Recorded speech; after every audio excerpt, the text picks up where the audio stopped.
তো আমি এখন আসছি হচ্ছে সিলেটে। ইচ্ছা আছে আর কি এবার সিলেট 4টা জেলা, তো 4টা জেলা যদি কভার না করতে পারি অন্তত 3টা জেলা কভার করে যাব। এখন দেখা যাক কি হয়, আল্লাহ ভরসা আর কি। তো আমি আসছিলাম কালকে রাতের বেলা, কালকে রাতে এসে এক জায়গায় স্টে করছি। স্টে করে এখন আজকে সকালের দিকে, সকাল বলবো না, এই আর কি আফটারনুন তো সকালবেলা বের হয়ে গেছি আপনার হবিগঞ্জ হবিগঞ্জে আছি এখনো।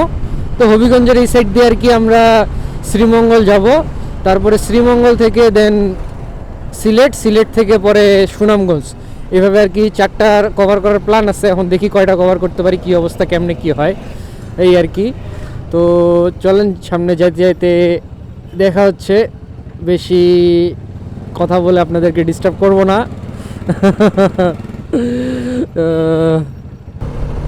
তো আস্তে আস্তে তো অনেক দূর চলে আসলাম, আর একটু সামনে থেকেই চা বাগান শুরু। হ্যাঁ, যারা আমার রেগুলার ভিডিও দেখেন তারা হয়তো বা জানেন যে আমি এই সাইডটাতে আরেকবার আসছিলাম, তখন আর কি তেলিয়াপাড়া চা বাগানটা ঘুরে গেছি, বাট মানে ওইরকমভাবে ঘুরতে আসি নাই, তো দ্যাটস ওয়াই আর কি পুরোটা এক্সপ্লোর করতে পারি নাই। তো এইবার আর কি ইনশাল্লাহ দেখি যতদূর এক্সপ্লোর করা যায় কিভাবে। তো ওই যে দেখেন সামনে থেকে দেখা যাচ্ছে চা বাগান শুরু, এখান থেকে আর কি চা বাগান শুরু হয়েছে। তো এই আর কি পরিবেশ, এই হচ্ছে আপনার সুরমাটি স্টেট বলে এটাকে এই এই পেজ দিয়ে এই রোডটা সোজা আর কি শায়েস্তাগঞ্জ উঠছে। শায়েস্তাগঞ্জ, হ্যাঁ শায়েস্তাগঞ্জই।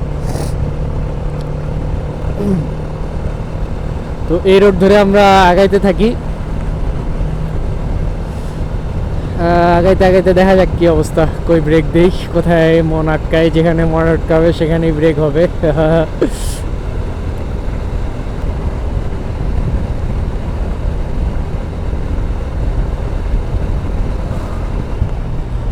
এই লেকে আগে ভালো পানি ছিল, এখন পানি কমে গেছে।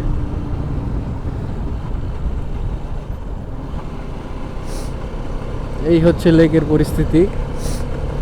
আচ্ছা যাই হোক, আমরা সামনে আগাইতে থাকি।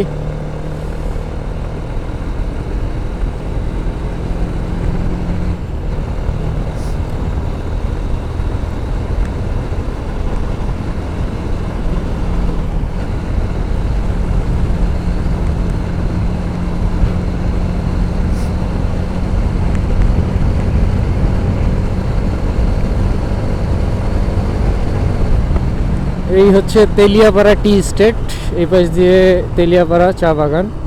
তো এই দিকটায় হচ্ছে অনেক ভিতরে আর কি, একবারে বর্ডার পর্যন্ত এরিয়া। এইদিকে আমি গেছিলাম, যাওয়া সৌভাগ্য হয়েছিল। আজকে যাচ্ছি না সময় স্বল্পতার কারণে, যেহেতু ওই জায়গাটা ঘুরে আসছি। তো আমরা সামনে আগাই, সামনে যেখানে পছন্দ হবে ওই জায়গায় ব্রেক হবে।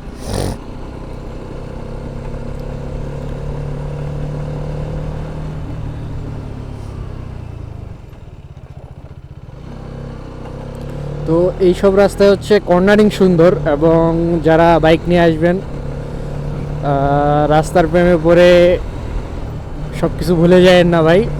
কারণ কি, রাস্তার অনেক সাইডে দেখা যায় বালু থাকে, বুঝছেন? তো আপনি এমন জায়গায় একটা কর্নারিং নিচ্ছেন, চাকাটা বালুর মধ্যে পড়ছে, তো সেখানে আর আপনার করার কিছু থাকবে না, একটা দুর্ঘটনা ঘটে যাবে। তো এই জন্য আর কি যতদূর পারা যায় সতর্ক সতর্ক থাকবেন। যতদূর সম্ভব সতর্ক থাকার চেষ্টা করবেন, আর নিজের অভিজ্ঞতা অনুযায়ী গাড়ির গতি নির্ধারণ করবেন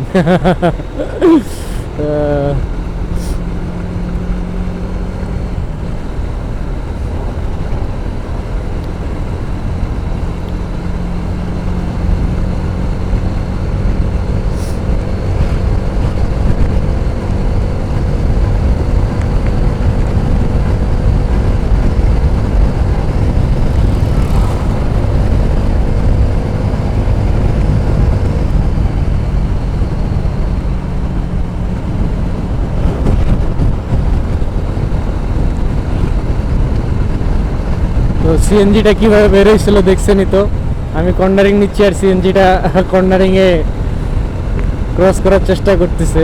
তো এই আর কি অবস্থা। তো যাই হোক, টিলাগুলা যদিও একটু বেশি উঁচা উঁচা না, কিন্তু ভিতরের সাইডে টিলাগুলা কিছু উঁচা আছে আর কি।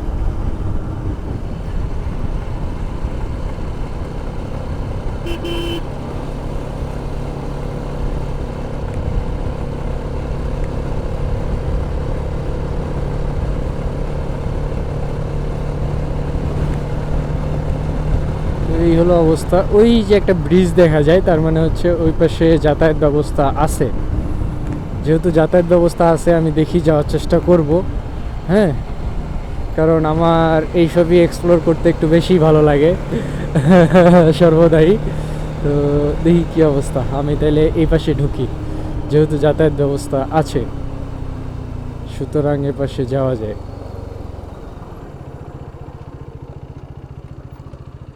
এই তো সেই রোড, তাই না? চলেন দেখি কতদূর যাইতে পারি, কি অবস্থা। তো এই হলো পরিবেশ পরিস্থিতি। তো মানে আর কি, ওয়েদারের উপর ডিপেন্ড করে আপনার ফিলিংস ভেদাভেদ হবে। আমি যখন এর আগে আসছিলাম তখন ওয়েদার ছিল গরমের সময়। গরমের সময়ে এই জায়গায় আবার একটু ইয়া ছিল, বাতাস, তারপরে গাছতলা, ছায়া, শান্তি ছিল। আর এখনকার ওয়েদারটা হচ্ছে একটু আপনার কি বলে, শীত, হালকা সকালবেলা শীত, এখন আবার একটু রোদ রোদ। তো এই আর কি পরিবেশ। তো এই ব্রিজে তো আর বেশি দূর যেতে পারবো না, এই এখান থেকেই শেষ। আমি ভাবলাম ব্রিজে যাওয়া যাবে, তো ভাবছিলাম আর কি চল আমরা ঘুরাই, ব্যাক করি এখান থেকে।